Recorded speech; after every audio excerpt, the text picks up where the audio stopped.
నేను చాలా చోట్ల చూశాను, విన్నాను. అమావాస్య రోజు అమ్మాయి పుడితే చాలా లక్ష్మి అని, పౌర్ణమి రోజు అబ్బాయి పుడితే చాలా గొప్పగా వాడు ఎదుగుతాడని. కానీ నేను చూసిన దాంట్లో ఇలాంటి వాళ్ళు కూడా అష్టదరిద్రమైన జీవితం జీవిస్తున్నారు. ఎప్పుడు పుట్టిందనేది ముఖ్యం కాదండి, వాళ్ళకు ఆ డేట్కు పేరు పర్ఫెక్ట్గా అనుకూలంగా పేరు పెట్టడం ముఖ్యం.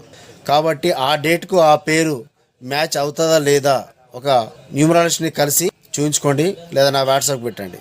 Okay, thank you, take care. నన్ను కన్సల్ట్ అయిన వారిలో 90% జనాలకు డేట్ ఆఫ్ బర్త్లు పర్ఫెక్ట్ లేవు.